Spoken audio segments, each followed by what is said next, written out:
my dear students. I am Mahima teacher. Welcome to Mahima teacher's chemistry classroom Inspect Nature.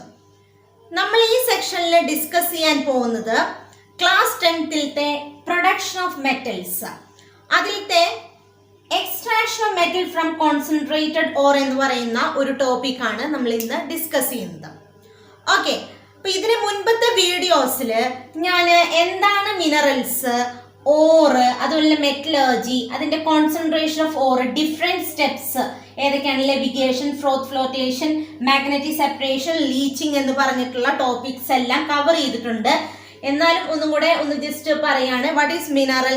Mineral എന്ന് പറഞ്ഞു കഴിഞ്ഞാൽ നമ്മളുടെ earth ക്രസ്റ്റിൽ നിന്നും എങ്ങനത്തെ രൂപത്തിലാണോ മെറ്റൽ കിട്ടുന്നത്, അതായത് മെറ്റാലിക് കമ്പൗണ്ട് ആയിട്ടാണ് നമുക്ക് കിട്ടുന്നത്, ആ മെറ്റാലിക് കമ്പൗണ്ടിനെയാണ് നമ്മൾ എന്ത് വിളിക്കുന്നത്, മിനറൽസ് എന്ന് പറയുന്നത്. മനസ്സിലായോ? അപ്പോൾ ഓർ എന്ന് പറയുന്നത് മിനറലിൽ നിന്നും നമ്മൾ എക്സ്ട്രാക്ട് ചെയ്യുന്ന മെറ്റൽ ഫോമിനെയാണ് നമ്മൾ എന്ത് വിളിക്കുന്നത്, ഓർ. പക്ഷെ ഓറിലും എന്തുണ്ട്, ഒരുപാട് ഇംപ്യൂരിറ്റീസ് ഉണ്ട് അല്ലെ. അതിന് ചിലപ്പോൾ കാർബണേറ്റ് ഫോം ഉണ്ടാവും, സൾഫൈഡുകൾ ഉണ്ടാവാം അല്ലെ. അങ്ങനെ ഒരുപാട് ഇംപ്യൂരിറ്റീസ് അങ്ങനെ മാത്രമല്ല, ചിലപ്പോൾ പൊടിയോ അങ്ങനത്തെ ഒക്കെ കാര്യങ്ങളൊക്കെ ഉണ്ടാവാം. അപ്പൊ അതൊക്കെ നമ്മൾ എന്ത് ചെയ്യണം, അതൊക്കെ റിമൂവ് ചെയ്യണം. പ്യുവർ ഫോം ഓഫ് മെറ്റൽ ഒരിക്കലും നമുക്ക് കിട്ടുന്നില്ല. അപ്പൊ ആ പ്യുവർ ഫോം ഓഫ് മെറ്റലിലേക്ക് നമ്മൾ കൊണ്ടുവരാൻ വേണ്ടിയിട്ട് പല രീതിയിലുള്ള മെത്തേഡ്സ് നമ്മൾ യൂസ് ചെയ്യുന്നുണ്ട്. അപ്പൊ അതാണ് levigation, ഫ്രോത്ത് flotation, magnetic separation, leaching. അപ്പൊ പ്യൂരിറ്റീസ് റിമൂവ് ചെയ്യുന്ന പ്രോസസ്സാണ് ഇവിടെ കോൺസെൻട്രേഷൻ ഓഫ് ഓറിൽ നമ്മൾ ചെയ്യുന്നത്. ഓക്കെ, ഇനി നെക്സ്റ്റ് മെത്തേഡാണ് നമ്മൾ ഈ ക്ലാസ്സിൽ ഡിസ്കസ് ചെയ്യുന്നത്. അപ്പൊ ഈ ഒരു വീഡിയോ നിങ്ങൾ കണ്ടിട്ടില്ലെങ്കിൽ ഞാൻ അതിന്റെ ലിങ്ക് ഇതിന്റെ ഡിസ്ക്രിപ്ഷൻ ബോക്സിൽ കൊടുക്കുന്നതായിരിക്കും. അപ്പൊ ഈ സെക്ഷൻ സ്റ്റാർട്ട് ചെയ്യുന്നതിന് മുൻപ് നിങ്ങളെ ഒന്ന് ഓർമ്മിപ്പിക്കുന്നു, ഈ ചാനൽ ഇതുവരെ സബ്സ്ക്രൈബ് ചെയ്തിട്ടില്ലെങ്കിൽ സബ്സ്ക്രൈബ് ചെയ്യുക, ലൈക്ക് ചെയ്യുക, ഫ്രണ്ട്സുമായിട്ട് ഷെയർ ചെയ്യുക. And if you want to get the notification please press the bell icon. Okay, നിങ്ങൾ ഇതെല്ലാം ചെയ്യുമെന്ന് വിശ്വസിക്കുന്നു. അപ്പൊ നമ്മൾ ഈ ടോപ്പിക്കിലേക്ക് പോകുന്നു. What is the extraction of metal from the concentrated ore. Okay, ഇപ്പൊ കോൺസെൻട്രേറ്റഡ് ഓർ എന്ന് പറഞ്ഞാൽ എന്താണ്? കോൺസെൻട്രേറ്റഡ് ഓർ എന്ന് പറഞ്ഞു കഴിഞ്ഞാൽ that is a process involving the removal of a gang or impurities from the ore of the metal. അപ്പൊ അതിൽ നിന്നും ഇംപ്യൂരിറ്റീസ് റിമൂവ് ചെയ്യുന്ന പ്രോസസ്സിനെയാണ് നമ്മൾ കോൺസെൻട്രേഷൻ ഓഫ് ഓർ എന്ന് പറയുന്നത് അല്ലെ.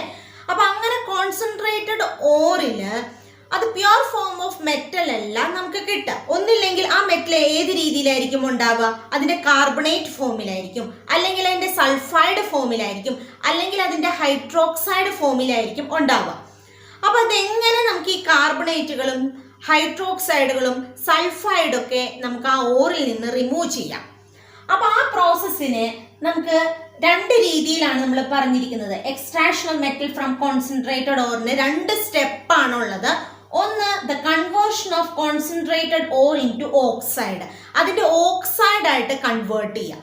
അപ്പൊ ഓക്സൈഡ് ആയിട്ട് കൺവേർട്ട് ചെയ്യാന്ന് പറഞ്ഞാൽ ഞാൻ പറഞ്ഞു ഇതിന്റെ ഉള്ളിൽ എന്തൊക്കെയുണ്ട്, അത് ആ മെറ്റല് അതിന്റെ കാർബണേറ്റ് ഫോമിലായിരിക്കാം, അല്ലെങ്കിൽ ഹൈഡ്രോക്സൈഡ് ഫോമിലായിരിക്കാം, അല്ലെങ്കിൽ അത് സൾഫൈഡ് ഓറിലായിരിക്കാം ഉണ്ടാവുക.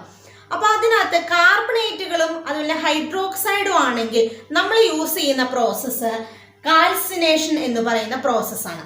അപ്പൊ കാൽസിനേഷൻ എന്താണ്? കാൽസിനേഷൻ എന്ന് പറയുന്നത് ഹീറ്റ് ചെയ്യാണ്. നമ്മൾ കാർബണേറ്റ് അല്ലെങ്കിൽ ഹൈഡ്രോക്സൈഡുകളെ നമ്മൾ ഹീറ്റ് ചെയ്യുന്നു in the absence of air. Air ഇല്ലാതെ നമ്മൾ അതിനെ ഹീറ്റ് ചെയ്യുക. അപ്പൊ ഹീറ്റ് ചെയ്യുമ്പോൾ എന്താ ശ്രദ്ധിക്കേണ്ടത്, ആ മെറ്റലിന്റെ മെൽറ്റിംഗ് പോയിന്റിനെ കഴിഞ്ഞ് ബിലോ ആയിട്ടുള്ള ടെമ്പറേച്ചർ ആയിരിക്കണം യൂസ് ചെയ്യേണ്ടത്. അപ്പൊ ബിലോ ദ ടെമ്പറേച്ചർ നമ്മൾ അതിനെ ഹീറ്റ് ചെയ്തുകൊണ്ടിരിക്കുക. അങ്ങനെ ഹീറ്റ് ചെയ്യുമ്പോൾ എന്ത് സംഭവിക്കും എന്ന് വെച്ച് കഴിഞ്ഞാല് ഈ കാർബണേറ്റ് അല്ലെങ്കിൽ ഹൈഡ്രോക്സൈഡ് ഫോമുകൾ എന്തായിട്ട് കൺവേർട്ട് ചെയ്യും, അത് ഓക്സൈഡ് ആയിട്ട് കൺവേർട്ട് ചെയ്യും.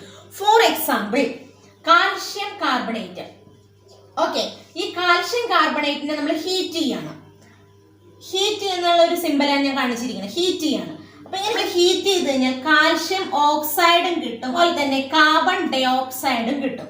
കേട്ടോ? അപ്പൊ ഇവിടെ ഹീറ്റ് ചെയ്യുമ്പോൾ നമുക്ക് എന്താണ് അതിന്റെ ബൈ പ്രൊഡക്റ്റ് ആയിട്ട് കിട്ടിയിരിക്കുന്നത്, കാർബൺ ഡൈ ഓക്സൈഡ് എന്ന് പറഞ്ഞിട്ടുള്ള ഒരു ബൈ പ്രൊഡക്റ്റ് കിട്ടും. ഒപ്പം തന്നെ എന്തും കിട്ടും, അതിന്റെ ഓക്സൈഡ് ഫോമും കിട്ടും. അപ്പൊ കാൽസിനേഷനിൽ നമ്മൾ ഓർക്കേണ്ട ഇമ്പോർട്ടൻ്റ് ആയിട്ടുള്ള പോയിന്റ്സുകൾ, അത് ഇൻ ദ ആബ്സെൻസ് ഓഫ് എയറിൽ വേണം ഹീറ്റ് ചെയ്യാൻ. ആ ഹീറ്റ് ചെയ്യണത് ബിലോ ദ മെൽറ്റിംഗ് പോയിന്റ് ആയിരിക്കണം. അതുപോലെ തന്നെ അവിടെ ഏതൊക്കെ ഫോമിലുള്ളതാണ് നമ്മൾ യൂസ് ചെയ്യുന്നത്? കാർബണേറ്റുകളും ഹൈഡ്രോക്സൈഡുകളും. അപ്പൊ കാർബണേറ്റുകളും ഹൈഡ്രോക്സൈഡുകളും ആണ് നമ്മൾ ഏത് മെത്തേഡിലൂടെ അതിന്റെ ഓക്സൈഡ് ആക്കുന്നത്? കാൽസിനേഷൻ എന്ന് പറയുന്ന മെത്തേഡിലൂടെ. അപ്പൊ നമുക്ക് ക്വസ്റ്റ്യനിൽ ഈ ഒരു ഫോമിലാണ് ഇരിക്കുന്നതെങ്കിൽ, കാൽഷ്യം കാർബണേറ്റ് അല്ലെങ്കിൽ കാൽഷ്യം ഹൈഡ്രോക്സൈഡ് എന്ന് പറഞ്ഞിട്ടുള്ള ഒരു ഫോമിലാണ് ഇരിക്കുന്നതെങ്കിൽ നമ്മൾ ഏത് മെത്തേഡാണ് യൂസ് ചെയ്യുന്നതായിരിക്കും ക്വസ്റ്റ്യൻ ഉണ്ടാവുക. അപ്പൊ നമ്മൾ എന്ത് മെത്തേഡ് യൂസ് ചെയ്യണം? കാൽസിനേഷൻ. അതിന്റെ ഓക്സൈഡ് ആക്കാൻ വേണ്ടിയിട്ട് കാൽസിനേഷൻ എന്ന് പറയുന്ന മെത്തേഡാണ് യൂസ് ചെയ്യേണ്ടത്. ഓക്കെ, ഇനി നെക്സ്റ്റ് നമ്മൾ അടുത്ത മെത്തേഡ് യൂസ് ചെയ്യുന്നു. എന്താണ്? റോസ്റ്റിംഗ്. ഈ റോസ്റ്റിംഗ് എന്ന് പറയുന്ന മെത്തേഡ് എപ്പോഴാണ് യൂസ് ചെയ്യുക? മെറ്റൽ, അത് സൾഫൈഡ് ഓർ ഫോമിലാണോ ഉള്ളതെന്ന് വിചാരിക്കും. സൾഫൈഡ് ഓറിൽ നിന്നും മെറ്റലിനെ നമ്മൾക്ക് അതിന്റെ ഓക്സൈഡ് ഫോമിലേക്ക് കൺവേർട്ട് ചെയ്യുന്ന മെത്തേഡാണ് എന്ത്? റോസ്റ്റിംഗ്. ഈ റോസ്റ്റിംഗും കാൽസിനേഷനും തമ്മിലുള്ള ഡിഫറൻസ് എന്ന് പറഞ്ഞു കഴിഞ്ഞാല്, കാൽസിനേഷനിലെ ആബ്സെൻസ് ഓഫ് എയറിലാണ് എന്ത് ചെയ്യുന്നത്? ഹീറ്റ് ചെയ്യുന്നത്. ഇവിടെ ആണെങ്കിൽ അറ്റ് ദ പ്രസൻസ് ഓഫ് എയറിന്റെ പ്രസൻസിലാണ് നമ്മൾ ഇതിനെ ഹീറ്റ് ചെയ്യുന്നത്, സൾഫൈഡ് ഓറിനെ ഹീറ്റ് ചെയ്യുന്നത്. അപ്പൊ സൾഫൈഡ് ഓറിനെ നമ്മൾ പ്രസൻസ് ഓഫ് എയറിൽ ഹീറ്റ് ചെയ്ത് കഴിഞ്ഞാൽ എന്ത് സംഭവിക്കും?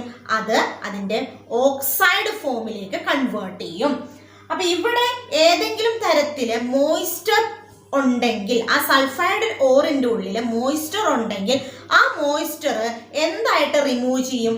അത് എന്തായിട്ട് പോകും? വേപ്പറായിട്ട് അത് റിമൂവ് ചെയ്യും. അപ്പൊ മോയ്സ്ചർ ഉണ്ടെങ്കിൽ വേപ്പറായിട്ട് റിമൂവ് ചെയ്യും. അപ്പൊ ഈ രണ്ട് പ്രോസസ്സും ഹീറ്റിംഗ് നടത്തേണ്ടത് ബിലോ ദ മെൽറ്റിംഗ് പോയിന്റ് ആണ് കേട്ടോ. മെൽറ്റിംഗ് പോയിന്റ് അത് ഉരുകാൻ പാടില്ല, മെറ്റൽ ഉരുകാൻ പാടില്ല. ബിലോ ദ മെൽറ്റിംഗ് പോയിന്റ് ആണ് നമ്മൾ ഈ രണ്ട് പ്രോസസ്സിലും ഉണ്ടാക്കുന്നത്. അപ്പൊ ഇവിടത്തെ example ZnS plus O2 gives the zinc sulfide കേട്ടോ. അത് ഓക്സിജനുമായിട്ട് കമ്പൈൻ ചെയ്യുമ്പോൾ എന്താ കിട്ടാ? Zinc oxide plus sulphur dioxide. ഇപ്പൊ സൾഫർ ഡയോക്സൈഡ് എന്ന് പറയുന്നത് ബൈ പ്രൊഡക്റ്റ് ആയിട്ട് ഇവിടെ കിട്ടും. അപ്പൊ നമ്മൾ ഇതൊന്ന് ബാലൻസ് ചെയ്ത് കഴിഞ്ഞാല് ഇവിടെ നമ്മൾക്ക് 3 ഓക്സിജൻ ആണുള്ളത്. അപ്പൊ നമ്മൾ 3 എന്ന് പറഞ്ഞാൽ ഇവിടെ മൾട്ടിപ്ലൈ ചെയ്യുന്നു. അപ്പൊ ഇവിടെ 6 എന്ന് വരുന്നു. അപ്പൊ 6 എന്ന് വരുമ്പോൾ നമ്മൾ ഒരു കാര്യം ചെയ്യണം, ഇവിടെ 2 വെച്ച് മൾട്ടിപ്ലൈ ചെയ്യുമ്പോൾ ഇവിടെ 4 ആവും. ഓക്കെ, ഇവിടെ 4 ആവും. അപ്പൊ വീണ്ടും ഒരു 2ന്റെ ഒരു കുഴപ്പമുണ്ട്. അപ്പൊ ഇവിടെ നമ്മൾ 2 വെച്ച് ഇവിടെ മൾട്ടിപ്ലൈ ചെയ്യുക, എന്നിട്ട് ഇവിടെ മൾട്ടിപ്ലൈ ചെയ്യുക. ഇവിടെ ഇതാണ് ബാലൻസ്ഡ് ഇക്വേഷൻ. അപ്പൊ ഈ ഒരു ഫോമിൽ എന്താ മനസ്സിലാവേണ്ടത്? ഈ ഒരു ഇക്വേഷനിൽ നമുക്ക് എന്താ മനസ്സിലാവേണ്ടത്? സിങ്ക് സൾഫൈഡ് ഓക്സിജനുമായിട്ട് കമ്പൈൻ ചെയ്യുമ്പോൾ അല്ലെങ്കിൽ ഹീറ്റ് ചെയ്യുമ്പോൾ, ഓക്സിജനുമായിട്ട് ഹീറ്റ് ചെയ്യുമ്പോൾ സിങ്ക് ഓക്സൈഡ് ആയിട്ട് അത് കൺവേർട്ട് ചെയ്യും, സൾഫർ ഡയോക്സൈഡ് അതിന്റെ ബൈ പ്രൊഡക്റ്റ് ആയിട്ട് മാറുന്നു. അപ്പൊ ഈ രണ്ട് മെത്തേഡ്, അതായത് കാൽസിനേഷൻ എന്ന പ്രോസസ്സിലും റോസ്റ്റിംഗ് എന്ന് പറയുന്ന പ്രോസസ്സിലും നമ്മൾ എന്താണ് ചെയ്യുന്നത്?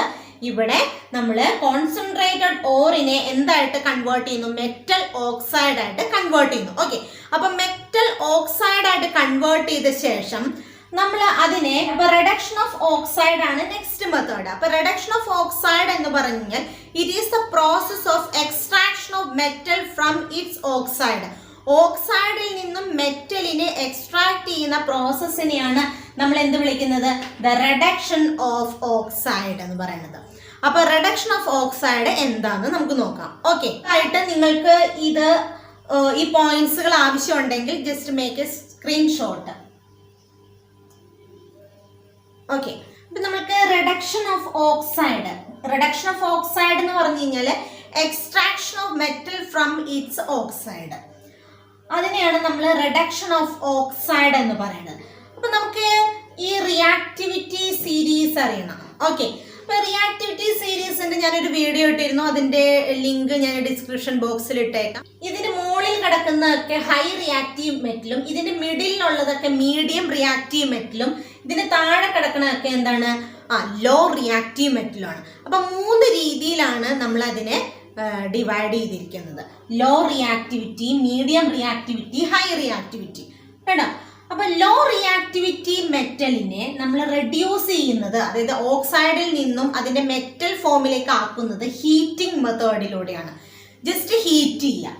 അപ്പൊ നമുക്ക് ഫോർ എക്സാമ്പിൾ Ag2O നമ്മൾ അതിനെ ഹീറ്റ് ചെയ്യുകയാണെങ്കിൽ അത് നമുക്ക് Ag plus SO2 കിട്ടും. Ag2O ഹീറ്റ് ചെയ്യുമ്പോൾ ഇവിടെ സിൽവറും അതുപോലെ തന്നെ ഓക്സിജനും കിട്ടും. അപ്പൊ ഇതൊന്ന് ജസ്റ്റ് ബാലൻസ് ചെയ്യാം. ഓക്സിജൻ 2 ആണല്ലോ, അപ്പൊ നമ്മൾ ഇവിടെ 2 വെച്ച് മൾട്ടിപ്ലൈ ചെയ്യാം. അപ്പൊ ഇവിടെ 4Ag വരും അല്ലെ, 4Ag എന്ന് വരും. ഓക്കെ, അപ്പൊ അതായത് ഇത്രയും മനസ്സിലാക്കുക. ലോ റിയാക്ടിവിറ്റി മെറ്റൽ ആണെങ്കിൽ അതിന്റെ ഓക്സൈഡ് ഫോമിൽ നിന്നും മെറ്റലിനെ എക്സ്ട്രാക്ട് ചെയ്യാൻ വേണ്ടിയിട്ട് ഹീറ്റ് ചെയ്യാം. ലോ റിയാക്റ്റീവ് മെറ്റലിനെ ഹീറ്റ് ചെയ്യുമ്പോൾ നമുക്ക് അതിന്റെ മെറ്റൽ ഫോമിലേക്ക് കിട്ടും. ഓക്കെ, ഇനി നെക്സ്റ്റ് മീഡിയം റിയാക്റ്റീവ് മെറ്റൽ, അതായത് ഈ സെന്ററിൽ കിടക്കുന്നതൊക്കെ എന്താണ്, മീഡിയം റിയാക്റ്റീവ് മെറ്റൽ ആണ്. ഫോർ എക്സാമ്പിൾ സിങ്കും Fe. അപ്പൊ മീഡിയം റിയാക്റ്റീവ് മെറ്റൽ ഓക്സൈഡിൽ നിന്നും മെറ്റലിനെ എക്സ്ട്രാക്ട് ചെയ്യാൻ വേണ്ടിയിട്ട് നമ്മൾ റെഡ്യൂസിങ് ഏജന്റ് യൂസ് ചെയ്യും. ഇവിടെ ഹീറ്റിംഗ് പറ്റില്ല, ഇവിടെ റെഡ്യൂസിങ് ഏജന്റ് ആണ് യൂസ് ചെയ്യുന്നത്. റെഡ്യൂസിങ് ഏജന്റ് എന്ന് പറഞ്ഞാൽ കാർബൺ എന്ന് പറയുന്നത് ഒരു റെഡ്യൂസിങ് ഏജന്റ് ആണ്. കാർബൺ മോണോക്സൈഡ് എന്ന് പറയുന്നത് ഒരു റെഡ്യൂസിങ് ഏജന്റ് ആയിട്ടാണ് നമ്മൾ ഇവിടെ യൂസ് ചെയ്യുന്നത്. ഓക്കെ, അപ്പൊ ഇവിടെ എങ്ങനെ ഇരിക്കും നോക്കാം. ഫോർ എക്സാമ്പിൾ ZnO, അതിനെ നമ്മൾ കാർബണുമായിട്ട് നമ്മൾ റെഡ്യൂസ് ചെയ്യുവാണെങ്കിൽ നമുക്ക് കിട്ടുന്ന റിസൾട്ട് എന്ന് പറയുന്നത് Zn പ്ലസ് CO2 എന്നതായിരിക്കും. അതായത് ഇവിടെ 2 എന്ന് എഴുതാം, ഇത് ബാലൻസ് ചെയ്യാൻ വേണ്ടിയിട്ടാണ് കേട്ടോ. ബാലൻസ് ചെയ്യുമ്പോൾ ഇവിടെ 2 ഓക്സിജൻ, അപ്പോൾ കാർബൺ ഡൈ ഓക്സൈഡ്, അതുപോലെ തന്നെ ഇവിടെ 2 സിങ്ക്. അതായത് മീഡിയം റിയാക്റ്റീവ് മെറ്റലിനെ റെഡ്യൂസ് ചെയ്യാൻ വേണ്ടിയിട്ട് നമ്മൾ എന്താ യൂസ് ചെയ്യുന്നത്, റെഡ്യൂസിങ് ഏജന്റുകളാണ് യൂസ് ചെയ്യുന്നത്. ഒന്നില്ലെങ്കിൽ കാർബൺ ആയിരിക്കാം, അല്ലെങ്കിൽ ഇവിടെ നമ്മൾ യൂസ് ചെയ്യേണ്ടത് കാർബൺ മോണോക്സൈഡ് ആയിരിക്കാം. അപ്പൊ ഹൈ റിയാക്റ്റീവ് മെറ്റലിനെ നമുക്ക് ഈ രണ്ട് മെത്തേഡും ഒരിക്കലും പറ്റില്ല. ഹീറ്റിങ്ങും പറ്റില്ല, റെഡ്യൂസിങ് ഏജന്റും വെച്ചിട്ട് നമുക്ക് റിഡക്ഷൻ ഓഫ് മെറ്റല് പറ്റില്ല. അവിടെ നമ്മൾ യൂസ് ചെയ്യുന്നത് ഇലക്ട്രിസിറ്റിയാണ്. ഇപ്പൊ റെഡ്യൂസിങ് ഏജന്റ് ആയിട്ട് ഇലക്ട്രിസിറ്റി ആണ് അവിടെ യൂസ് ചെയ്യുന്നത്. ഇലക്ട്രിസിറ്റി, അതായത് ഇലക്ട്രോലൈറ്റിക് റിഡക്ഷൻ ആണ് അവിടെ നമ്മൾ യൂസ് ചെയ്യുന്നത്. അപ്പൊ ഇലക്ട്രോലൈറ്റിക് റിഡക്ഷൻ എന്ന് പറഞ്ഞു കഴിഞ്ഞാൽ ഫോർ എക്സാമ്പിൾ നമ്മളിവിടെ എടുക്കുന്നത്, അപ്പൊ ഇതൊക്കെയാണ് മെറ്റൽ കേട്ടോ. ഇതൊക്കെയാണ് സോഡിയം, കാൽഷ്യം, മെഗ്നീഷ്യം, അലുമിനിയം എന്ന് പറയുന്നതാണ് ഹൈ റിയാക്റ്റീവ് മെറ്റൽ. അപ്പൊ ഇവിടെ ഫോർ എക്സാമ്പിൾ നമ്മളിവിടെ NaCl ആണ് എടുക്കണമെന്ന് വിചാരിക്കുക. അതിന്റെ സൊല്യൂഷൻ എടുക്കുന്നു, എന്നിട്ട് ആ സൊല്യൂഷനിലേക്ക് നമ്മൾ 2 ഇലക്ട്രോഡുകൾ വെക്കുന്നു. ഓക്കെ, ഒരു ഇലക്ട്രോഡ് ആണെങ്കിൽ നമ്മൾ അതിനെ പോസിറ്റീവ് ടെർമിനലിലേക്ക് കണക്ട് ചെയ്യുന്നു, ഒരു ഇലക്ട്രോഡ് ആണെങ്കിൽ നെഗറ്റീവ് ടെർമിനൽ. അതായത് ഒരെണ്ണം പോസിറ്റീവ് ഇലക്ട്രോഡ് ആയിരിക്കും, ഇതെന്ന് പറയുന്നത് നെഗറ്റീവ് ഇലക്ട്രോഡ് ആയിരിക്കും. ഓക്കെ, അപ്പൊ ഇവിടെ എന്താ സംഭവിക്കണേന്ന് വെച്ച് കഴിഞ്ഞാല് ഇലക്ട്രിസിറ്റി പാസ് ചെയ്യുമ്പോൾ ഈ NaCl എന്ന് പറയുന്നത് അതിന്റെ അയോൺസ് ആയിട്ട് സ്പ്ലിറ്റ് ചെയ്യും. Na പ്ലസും Cl നെഗറ്റീവ് എന്ന് പറഞ്ഞിട്ടുള്ള അയോൺസ് ആയിട്ട് സ്പ്ലിറ്റ് ചെയ്യും. അപ്പൊ പോസിറ്റീവ് ആയിട്ടുള്ള അയോൺസ് എങ്ങോട്ട് അട്രാക്ട് ചെയ്യും, ഈ നെഗറ്റീവ് ആയിട്ടുള്ള ഇലക്ട്രോഡിലേക്ക് അട്രാക്ട് ചെയ്യും. അപ്പൊ സോഡിയം എന്ന് പറയുന്നത് എവിടെ വന്ന് ഇരിക്കും, സോഡിയം ഇവിടെ വന്നിട്ട് ഇങ്ങനെ അക്യുമുലേറ്റ് ചെയ്യും. അപ്പൊ സോഡിയം എല്ലാം അട്രാക്ട് ചെയ്യുന്നത് നെഗറ്റീവ് ഇലക്ട്രോഡിലേക്ക്. ക്ലോറിൻ എന്ന് പറയുന്നത് എങ്ങോട്ടാണ് അട്രാക്ട് ചെയ്യുന്നത്, attracted towards the positive electrode. ഇവിടെ കാഥോഡില് എന്താ സംഭവിക്കുന്നത്, കാഥോഡ് Na പ്ലസ് ഒരു ഇലക്ട്രോണിനെ അബ്സോർബ് ചെയ്തിട്ട് Na ആറ്റമായിട്ട് കൺവേർട്ട് ചെയ്യും. ഓക്കെ, ഇനി ആനോഡിലാണെങ്കിൽ Cl നെഗറ്റീവ് ഒരു ഇലക്ട്രോണിനെ കളഞ്ഞിട്ട് Cl ആയിട്ട് മാറും. പക്ഷെ ഈ Cl എന്ന് പറയുന്ന സ്റ്റെബിലിറ്റി ഇല്ലാത്തത് കൊണ്ട് നമ്മുടെ ഇവിടെ 2 വെച്ചിട്ട് മൾട്ടിപ്ലൈ ചെയ്യുന്നു കേട്ടോ. അപ്പൊ 2 ഇലക്ട്രോൺ ഇവിടെ Cl2. ഓക്കെ, അപ്പൊ ഇതാണ് അതിന്റെ റിയാക്ഷൻ ഇവിടെ നടക്കുന്നത്. That means low reactivity metal ആണെങ്കിൽ ഹീറ്റിംഗ് മെത്തേഡ് വേണം. മീഡിയം റിയാക്ടിവിറ്റി മെത്തേഡിലാണെങ്കിൽ നമ്മൾ റെഡ്യൂസിങ് ഏജന്റ് ആയിട്ട് കാർബണും കാർബൺ മോണോക്സൈഡും യൂസ് ചെയ്തിട്ടാണ് അതിന്റെ ഓക്സൈഡ് ഫോമിൽ നിന്ന് മെറ്റലിനെ എക്സ്ട്രാക്ട് ചെയ്യുന്നത്. ഹൈ റിയാക്റ്റീവ് മെറ്റൽ ആണെങ്കിൽ നമുക്ക് ഈ 2 മെത്തേഡും പറ്റില്ല. നമുക്ക് എന്തേ പറ്റുള്ളൂ, ഇലക്ട്രിസിറ്റി, ഇലക്ട്രോലൈറ്റിക് റിഡക്ഷനെ അവിടെ പോസിബിൾ ആയിട്ട് ഉള്ളൂ. അപ്പൊ ഇത്രയും കാര്യത്തിൽ നമുക്ക് എന്താ കിട്ടിയത്, മെറ്റലിനെ നമുക്ക് എക്സ്ട്രാക്ട് ചെയ്ത് കിട്ടി. എന്നാലും എന്തല്ല, അത് പ്യോർ ഫോം ഓഫ് മെറ്റൽ അല്ല. അപ്പൊ പ്യോർ ഫോം ഓഫ് മെറ്റലിലേക്ക് ആക്കാൻ വേണ്ടിയിട്ട് ഇനിയും സ്റ്റെപ്പുകൾ വേണം, ഇനിയും പ്രോസസ് ഓഫ് സ്റ്റെപ്സ് ആവശ്യമുണ്ട്. ആ പ്രോസസ് ഓഫ് സ്റ്റെപ്പാണ് എന്ത് റിഫൈനിങ് ഓഫ് മെറ്റൽസ് എന്ന് പറയുന്നത്. ഓക്കെ, അപ്പോൾ റിഫൈനിങ് ഓഫ് മെറ്റൽ നെക്സ്റ്റ് സെക്ഷനിൽ നമ്മൾ ഡിസ്കസ് ചെയ്യുന്നതായിരിക്കും. അപ്പോൾ ഈ സെക്ഷൻ ഞാനിവിടെ വൈൻഡ് അപ്പ് ചെയ്യുന്നു. Okay, see on another section with another new topic. By.